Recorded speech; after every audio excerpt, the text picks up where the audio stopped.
Сәлеметсіздер ме, құрметті оқушылар. 1941 жылғы 22 маусымда фашистік Германияның біздің елімізге тұтқиылдан шабуыл жасағаны бәрімізге тарихтан мәлім.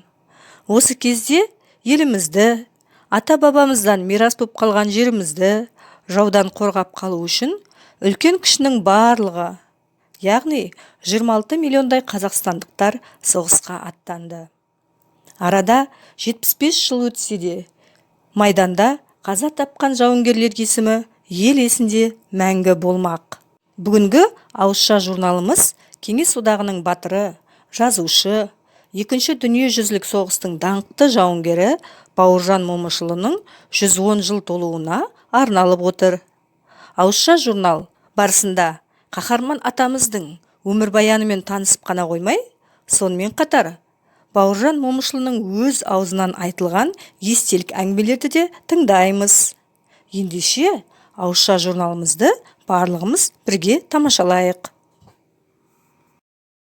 Желтоқсан айының 24 күні туған, жайшылықта сабырлы, ал майданда аса қатал болған деседі. Бала кездегі лақап аты Шаңтемес болған, біреу білсе, біреу білмес. Алғашқы еңбек жолын ұстаздықтан бастаған, 1928-1930 жылдары бастауыш мектепте сабақ берген. Әр саланың игеріп әкететін ерекше қабілетінің арқасында Шымкент өнеркәсіп банкінің экономисі болып та қызмет еткен. Қаржылық сауатты Момышұлы әскери саланы да тастамай қатар алып жүрген. Соғысқа дейінгі жылдары әскерде өнерімен талайды тәнті еткен. Ат үстінде қылышпен ойын көрсетуде асқан ептілік танытып, Будиннидің көзіне түскен. Екінші дүниежүзілік соғыста генерал-майор Панфилов басқарған әйгілі дивизиясының құрамында 1941 жылдың қыркүйек айынан бастап қатысты. Бауыржан Момышұлы Москва үшін шайқаста 207 рет ұрысқа кірісті. 1945 жылдың 16 қаңтарында Алматыға келген Бауыржанды Мұхтар Әуезов, Қаныш Сәтпаев тағы басқа ғалымдар соғыс туралы әңгіме лекция өткізуге шақыртып, кездесу ұйымдастырады. Осы дәрістің стенограммасынан кейін соғыс психологиясы деген атпен кітап болып басылды. Қанқұйлы соғыс уақытында дивизия басқарған екі ақ қазақ болған. Біріншісі Бауыржан Момышұлы, екіншісі Әбілқайыр Баймолдин. Соғыстан кейін 1950-1955 жылдары полковник шенімен Совет армиясы әскери академиясында сабақ береді. Совет одағының генералдар алдарында дәріс оқыған асқан стратег, психолог, шешен, тапқыр полковниктің кәсібилігін бірден мойындайды. Батыр, ақын, Алаштың арысы Мағжанды өз көзіммен көрдім деп те осы кезде айтады. Бауыржан Момышұлы 1962 жылы Фидель Кастроның шақыруымен Куба еліне барды. Кейін 1963 жылы тағы бірнеше мәрте шақыртумен арнайы сапармен барып қайтты. Бір айта кетерлігі, Куба елінің саяси күрескері Фидель Кастро түрмеде жатқан кезінде Момышұлының кітаптарын оқып, көзқарастарының нығаюына ықпал еткенін айтады.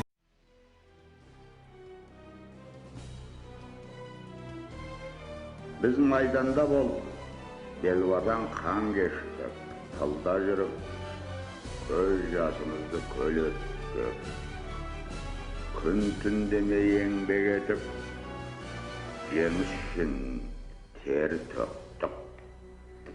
Осының бәрін біз тарих алдында, отан алдында, адамгершілік, намыс алдында ақ ниетпен азаматтық борышымызды өтеу үшін істедік. Сөйтіп, оны абыроймен ақтадық. Бұл жеңіс бізге арзанға түскен жоқ. Ел дегенде еңіреген ерлеріміздің қан майданда құрбан болғандар аз емес. Қол аяғын беріп, мүгедек болып қайтқан ерлеріміз де аз емес. Ұлы отан, туған елім, туған жерім, ұлы отан соғысының жалынына шарпылмаған біздің елде бірде-бір семей жоқ. Соғыс қайғысы, соғыс мұңы әрқайсымыздың басымызда болады. Солдаттың сағынышы, ата-ананың қайғысы, жардың мұңы, жетім-жесірдің көз жасы. әрқайсымыздың басымыздан өтті. Мен өзім 40 жыл қырғында тірі қалған жандардың бірімін. Сол сұрапыл қырғын соғыста еліміздің талай саңлақ батырларының, ақылды ерлерінің қаза тапқанын мен өзім көзімменен қанмайдан көргім. Менен артық, менен батыр, менен ақылды жігіттер өліп кеткен көзіммен көргім. Олардың имандары жолдас болсын. Олар ұлы отанымыздың тәуелсіздік үшін жан, тәнін аямастан соғысты, тәуелсіздік үшін жан тәсіл етті. Имандары жолдас болсын.